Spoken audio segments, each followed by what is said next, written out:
Kings fans chime in on everything from the Kings trading for a duck to the future of the NHL on TV, jersey numbers, and someone sticking up for Winnipeg. That and more on this fan feedback edition of Locked On LA Kings.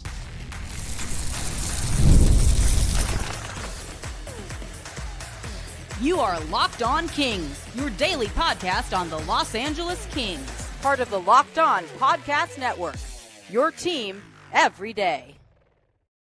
Hey, Kings fans, welcome to Locked On LA Kings, part of the Locked On Podcast Network, your team every day. Thanks for making Locked On LA Kings your first listen every day. We are free and available wherever you get your podcasts and on YouTube. I'm Eddie Garcia, your host of Locked On LA Kings. I've worked in sports media for the past 30 years, also co-host of the Puck Podcast, a weekly NHL review show going in its 20th year, and a passionate LA Kings fan for over 30 years. This episode is brought to you by Monarch Money. Take control of your finances with Monarch Money.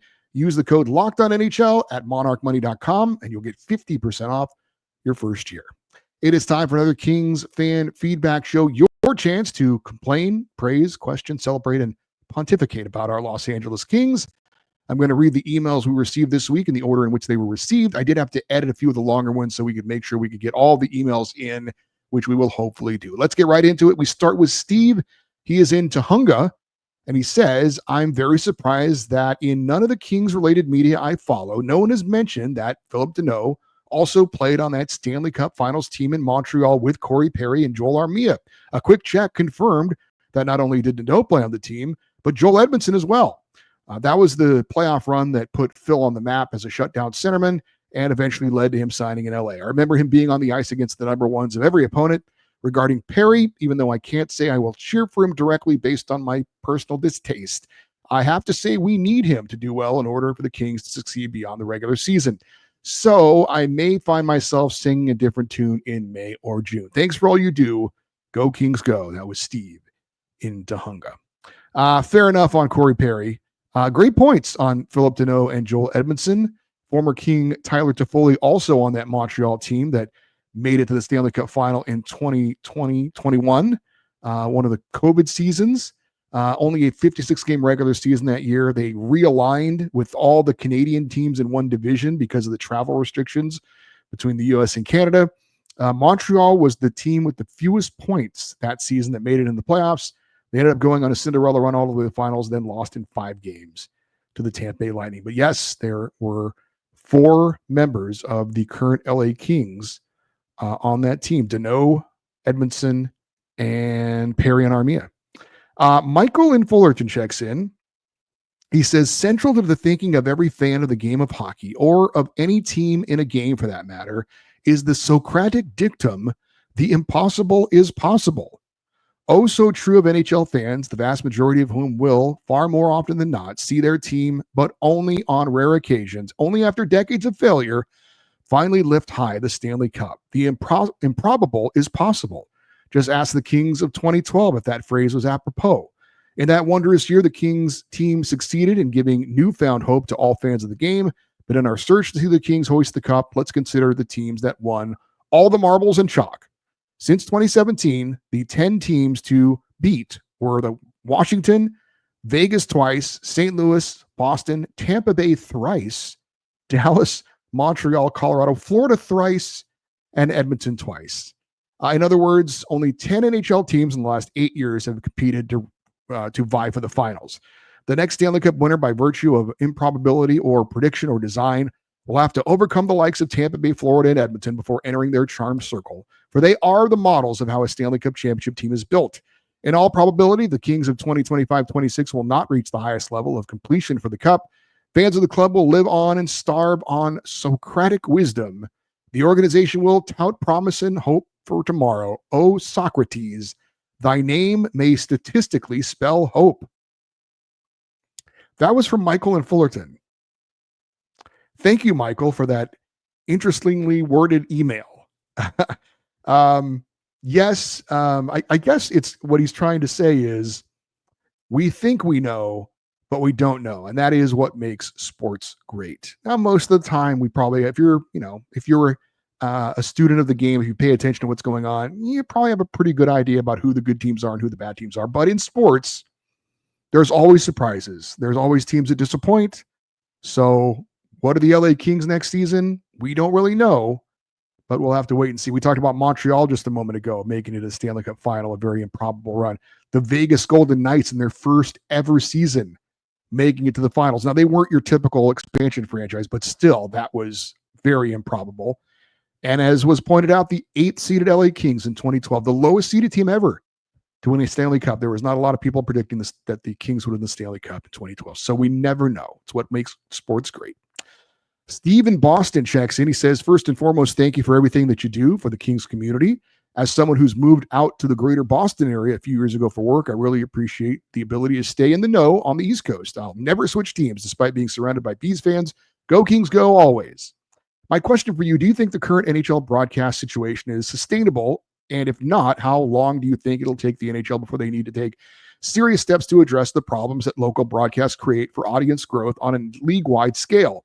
As someone who lives in the Boston area, I find it mind-bendingly frustrating that I can't watch Pacific games during the regular season because local LA area stations have the rights to the broadcast.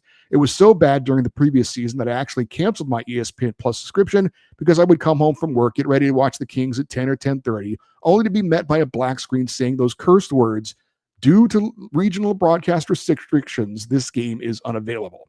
I now turned to pirating the games using services that I won't mention, and I'm having a much more pleasant experience being able to reliably watch all regular season and playoff games without issue.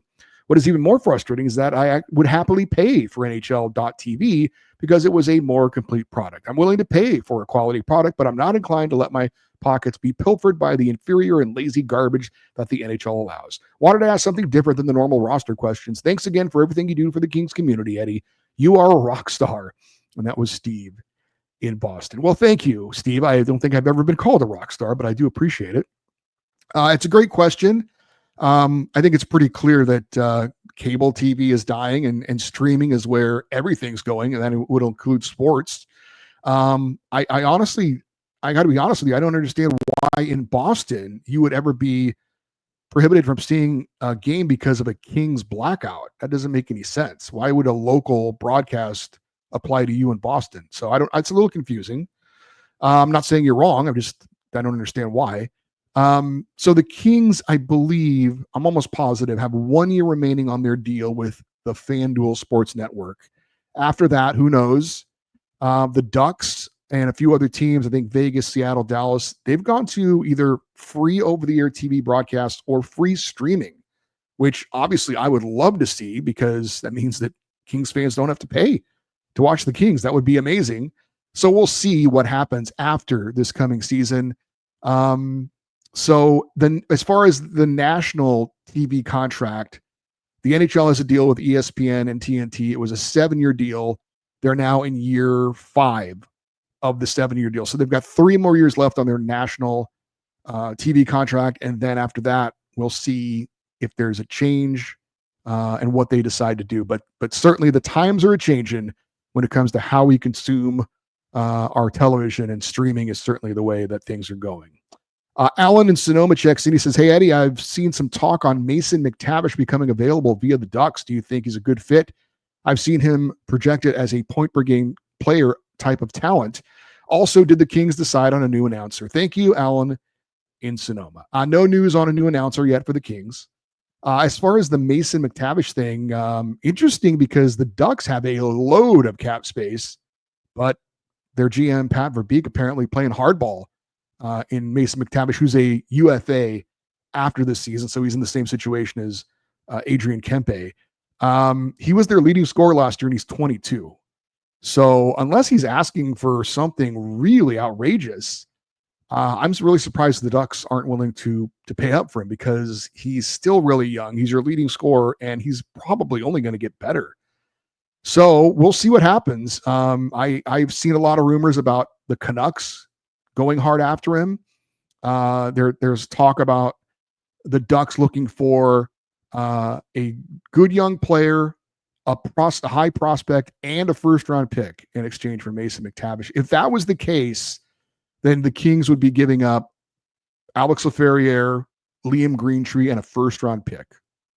Would you make that trade for a 22-year-old center on the rise? I think I might. depending on how much we have to pay him as well, though, because obviously you're going to have to sign him before you make that trade and make a sign and trade. But can you imagine, and this would kind of lend into maybe Anze Kopitar going into his last year, think about a 1-2 punch at center down the middle of Quentin Byfield and Mason McTavish for years and years to come. That is pretty appealing, I would have to say, even though it's a high price. All right, we're just getting started on the emails. We got more coming up next here on Locked On LA Kings, your team every day. You ever check your bank account and wonder, where did all my money go? Between dining out, online shopping, and entertainment, it is easy to lose track. That is where Monarch Money comes in, your personal CFO, giving you full visibility and control over your finances. Monarch Money isn't just a budgeting app. It is a complete financial command center. You track all your accounts, investments, and spending in one place, so you stop just managing your money and you start building wealth. Instead of juggling multiple apps, you can use Monarch to check your finances, track spending, and even plan long-term goals. Managing money with your partner is smoother than ever. You can track shared and personal accounts, set goals, and stay on the same page without the stress. Take control of your finances with Monarch Money. Use the code LOCKEDONNHL at monarchmoney.com. You'll get 50% off your first year. That's monarchmoney.com. Code LOCKEDONNHL for half off your first year. Don L. in North Hollywood is checking in. He says, every day you're here. Thank you, Don. The Kings' best and most interesting prospect coming to Ontario next fall, and a guy I can't wait to see play against pro competition, is right winger Cohen Zemer. He turns 21 next December 8th. I would assume this coming December 8th. Same birthday as Drew Doughty. He is listed on most sources as 6'11", 203, although I believe he's heavier now. He has a solid NHL-type physique. One listing even has him at 216. He's not the fastest skater and is reportedly working hard on his acceleration and skating in general. He never looked slow or awkward to me, but admittedly, that was seeing him play in juniors. I watched tons of his highlights on YouTube with his junior team, and he definitely plays a pro-style power-type game where he tries to force action by trying to blast his way through defenders, using power moves more than speed, especially going down the boards. He seems to have very good hands for puck handling and shooting and passing too. His vision seems good. He tends to shoot first, but I saw him go behind the net on a left side, his right shot, and make a sudden perfect backhand pass behind his back into the slot where a teammate easily buried it. He has both strength and skill. Only just this summer has he started to work with top-level pro trainers and coaches like the Kings have. Zemer projects, if he makes it, as a middle six winger. If he can't hold a place in the top six, he may be a solid checking third-line winger with a good enough shot to get some power play time. He is easily our most interesting forward prospect for Ontario this fall, in my opinion. And that was from Don L. in North Hollywood. Good stuff, Don. Interested to see some of the newer players joining the Reign this season. That includes Cohen Zemer. And I think Don might be in the running for our Ontario Reign weekly correspondent, because it sounds like he's really plugged into them and knows what he's talking about. So maybe we'll have that coming up next year. Peter checks in Vail, Colorado. He says, I enjoyed your comments on jersey numbers on Thursday's podcast. I was not surprised that almost every Kings player who has worn number 31 has been a goalie. Some traditions die hard. I've been watching hockey since the late 60s, and back then, defensemen generally wore numbers 2 through 7. Forwards wore numbers 8 through 27. And as you pointed out, the starting goalie was usually number 1 and the backup 30. You rarely saw a 28 or 29 or anything above 30. Also, number 13 was not worn during that era. So you rarely had 25 numbers for skaters, or so you really had 25 numbers for skaters and 6 numbers for defensemen. Then a couple of things changed. Once the NHL had 40 plus years of history in the original 6 era, teams began retiring jersey numbers, with Boston and Montreal leading the way. As a result, many of the traditional numbers were not available. For example, by the 80s, Montreal had retired 1, 2, 4, 7, 9, and 10, and 16. Boston had retired 2, 3, 4, 5, 7, 9, and 15. When you have a 23-man roster and 7 or 8 of the traditional numbers are not available, then that only left 17 or 18 for skaters. So some unwritten rules had to be broken. It wasn't until Wayne Gretzky made his debut in the NHL in 1979-80 wearing 99 that all bets were off, and any 2-digit number was fair game. Here's a fun fact. The last player to wear 99 in the NHL, not named Wayne Gretzky, was Wilf Payment. I think I got that right. Wilf Payment. I've heard that name before. He wore 99 for Toronto Maple Leafs about the same time Gretzky entered the NHL. So defensemen Brian Dumoulin and Cody Ceci choosing 2 and 5, Corey Perry going back to 10, and Anton Forsberg wearing 31 is actually in keeping with long-standing NHL tradition. The only outlier is Joel Armia wearing 40, who would have looked very strange until the mid-'80s. P.S. I would not get too worked up about all the experts saying the Kings had the worst offseason of any NHL team. Those same people almost unanimously gave Nashville an A+ rating for their offseason last year, and it was a disaster. And that was Peter in Vail, Colorado. Peter, I was one of those people that I will admit it. I thought Nashville had an A+ offseason, and I thought they were going to be Stanley Cup contenders, and they didn't make the playoffs. Going back to an earlier email where we think we know, but we don't necessarily know. I have a little quick funny story about numbers. On my beer league team, we had a kid who wore 99, and he took a lot of crap over. Even in beer league hockey, that's taboo. But the problem is he was a kid who didn't really watch hockey. He just liked to play, and so he didn't understand that that's not a number you wear. But yeah, it was funny. So up next, we've got Sergio in San Jose. And he says, I just finished listening to your recent show that you discussed the Liam Greentree situation and him not being eligible to play in the AHL. It reminds me of just a couple of seasons ago and Seattle being in the same position with Shane Wright. Seattle petitioned and he was granted an exception to play in the AHL. It's a very similar situation as he missed the cutoff by only 5 days and Greentree by only 1. The major difference, though, being counted the COVID canceled season as one of the 4 seasons required to be eligible for Shane Wright. Greentree has only played 3. That being said, I hope the Kings are looking into trying to petition the NHL, CHL to make an exception as well. Ironically enough, just like Greentree, Wright also played for the Windsor Spitfires. Hey, maybe you can use your pull with the Kings. P.S. You are the best daily LA Kings podcast. Thank you, Sergio in San Jose. I will not push back on that as I am the only daily LA Kings podcast. That is really interesting. That's good stuff, man. Thanks for sharing that, Sergio. So there actually is a precedence for this. I wonder if the Kings have looked into this at all. I'm unfortunately, I have no pull with the Kings whatsoever, but I wonder if they know about that. They've got to, right? I think they've got to know about that. But if they did it for Shane Wright, why wouldn't they do it for Liam Greentree? Nick checks in from Winnipeg, Manitoba. He says, the worst free agent destination, LOL. Hi, Eddie. Haven't said anything in recently, but having a few things to say. Number one, really appreciate the podcast as it keeps me sane throughout the summers while I drive to work and patiently await for hockey in October. Number two, based on your last episode in regards to Winnipeg, I felt obliged to come to the defense of this beautiful city and province. While we may not have the attractions of a Vegas or Florida, the city of Winnipeg is a great place to raise a family and find community.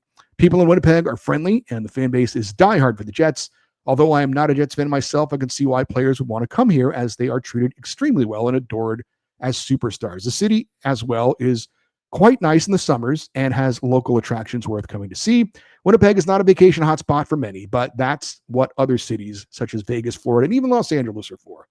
While I think number 10 is a little high on the list, which is where Winnipeg was in this list of places that players want to play, I have to admit, I could see why players would appreciate coming to Winnipeg with the culture, fan base, and cost of living compared to other major NHL markets. Seeing the Kings come to Winnipeg twice this season, maybe you would consider taking some vacation time and come watch a Jets-Kings game in Manitoba.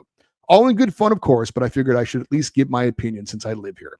And number three, lastly, I just wanted to say how excited I am to watch Corey Perry. While I indeed hated him for the past 10 plus years and taken every advantage to lay him out flat in every NHL EA Sports game I've played, I love this move. Before he was a pain in the ass, but now at least he's our pain in the ass. Needless to say, I'm somehow excited to watch him suit up and inflict pain into the Oilers when we face them in the first round for a 5th straight year in a row. Love everything you put into the podcast and would love to have you come up to Winnipeg to watch a game someday. That is Nick in Winnipeg. Nick, good stuff and good for you for sticking up for your city. I did notice that you mentioned that the summers were nice, but you did not mention what the winters are like. I am told it is very much like the ice planet of Hoth. Again, although I have not been there to confirm or deny that. But in all seriousness, I'm sure Winnipeg is a nice place. I would love to see a game there someday, but I still think it is not very high on the list of places NHL players want to play. All right, we've got our final group of emails coming up. That's on Locked On LA Kings, your team every day.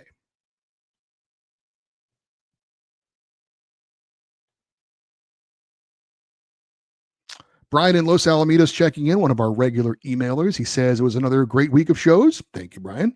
And I especially appreciate your discussion with Sebastian Hyde to talk about the Kings prospects, as well as your talk with Locked On Ottawa Senators host Ross Levitan in your LA Kings Extra show. I've always been interested to hear an outsider's perspective about what the Kings are doing.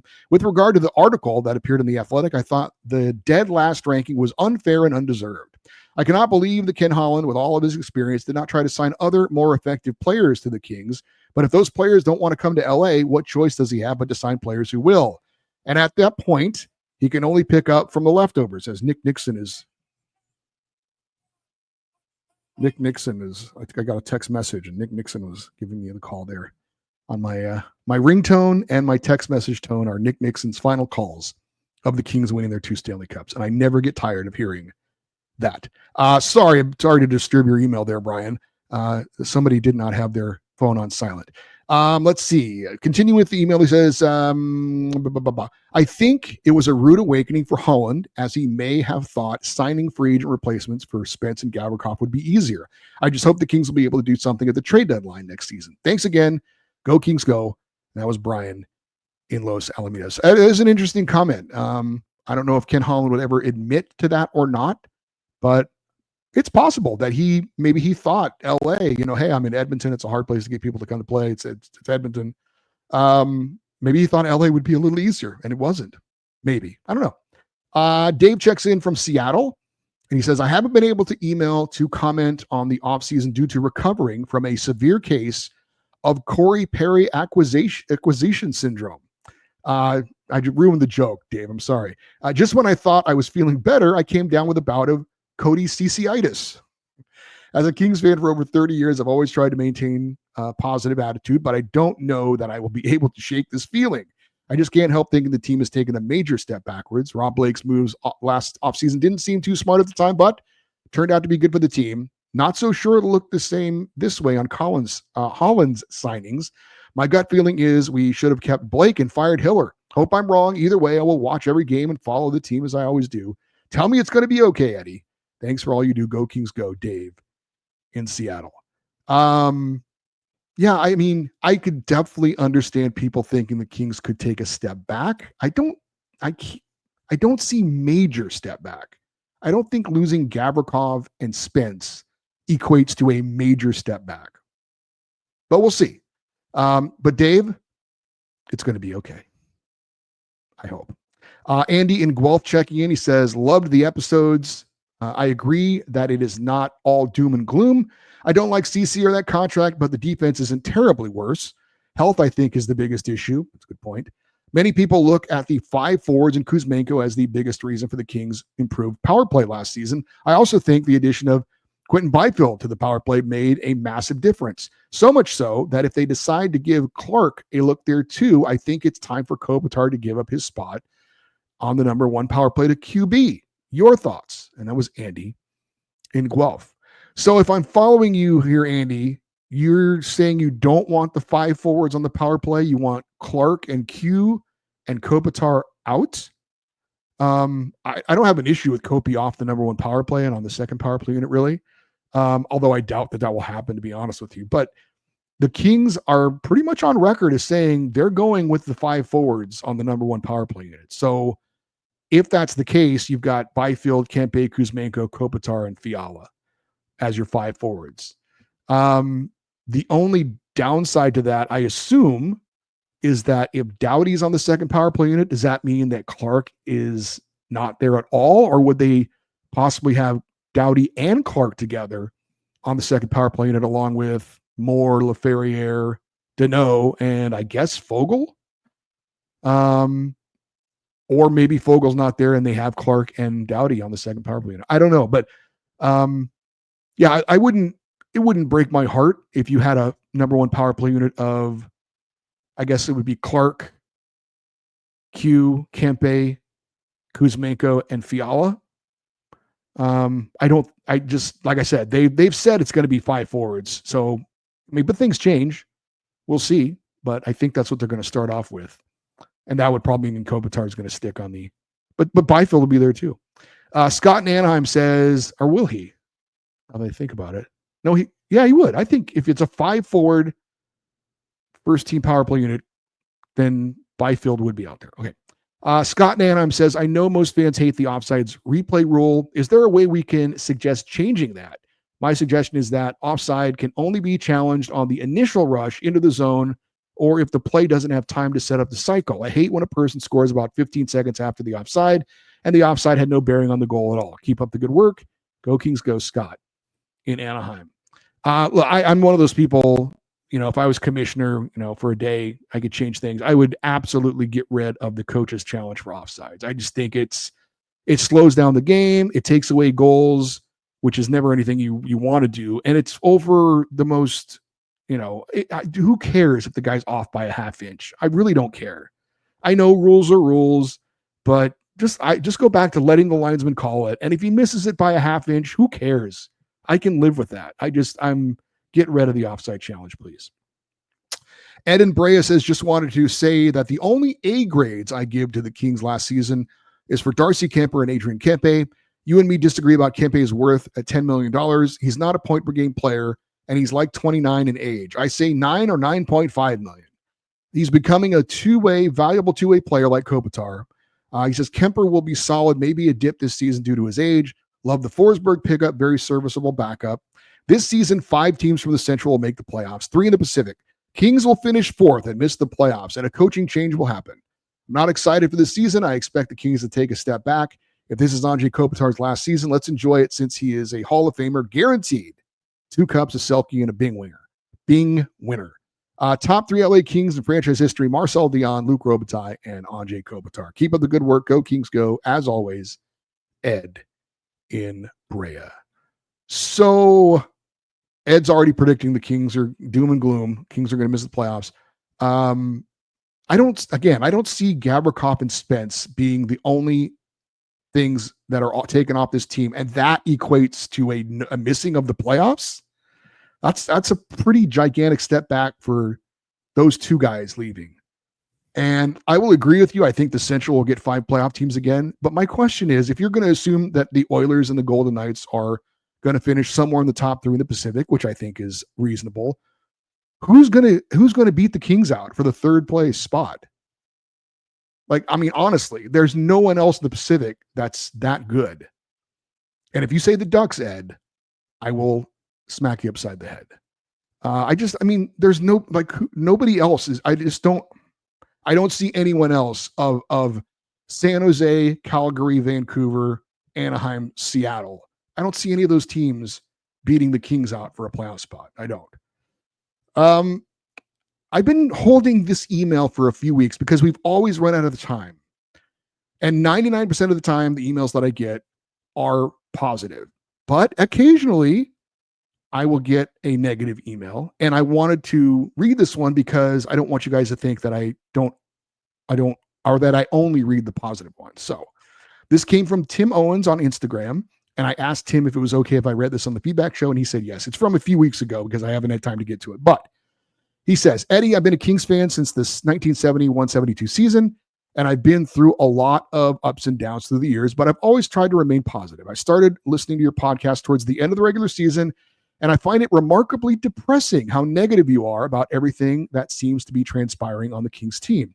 I would remind you, this is about sports, not really life and death for most people, but you seem to have a completely negative attitude towards everything that the Kings organization has recently done, criticizing their coach and the players, the general manager, and offering very little positive reinforcement.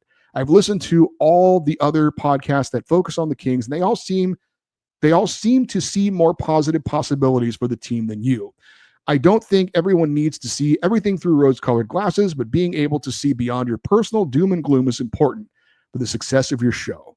And that was from Tim Owens, and he sent that to me on Instagram. Tim, I appreciate the honest opinion. I disagree. I don't know what other shows you're consuming. Maybe it's the shows that have an affiliation with the Kings, and those guys do a great job. And if I were in their shoes, I'd be doing probably the exact same thing they were doing. And I'm not saying they're lying to you, but they are going to come with it in a more positive light because they're a part of the team. They want you to buy tickets. They want you to support the team. I want that too, by the way, but I don't have to kind of go through a filter.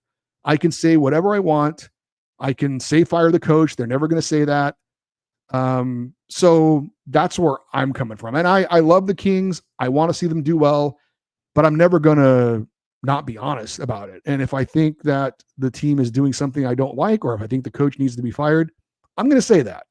But I don't know. I get one of these every once in a while, maybe one or two a season, not very often. So if that's how you see it, Tim, I respect your opinion. But it doesn't seem like most other people are seeing it that way. So, but again, I appreciate the email. And like I said, I don't want people to think that I don't read emails that are critical of me. I absolutely do. I whatever you guys think, as long as it's not, something patently offensive or crazy, I will share, because this is a feedback show. It's not just a, positive feedback show. It's whatever the feedback is. So that was from Tim. Appreciate it. I don't, like I said, I think I'm pretty positive. I don't know. I mean, that's how I see myself. Maybe we don't always see ourselves the way the reality is, but I don't know. I call it as I see it. I'm honest, but look, I love the Kings. I want them to do well. And I just try to be honest, and hopefully that's you appreciate that, regardless of whether you agree with me or not. All right. Thank you to everyone who took the time to email this week. This show is literally not possible without your participation. It makes me think of Chris Traeger from Parks and Recreation. Literally. I love that show. Anyway, it's old. If you want to send an email for a future feedback show, the email address is lockedoneddie@gmail.com, EDDIE. If you're watching on YouTube, we appreciate your comments there as well. We still need a few more questions for our Ask Eddie episode, which may be coming down sometime next week. We got several in, but we probably need about 5 or 6 or 7 more to have a complete show, about halfway there, I would guess.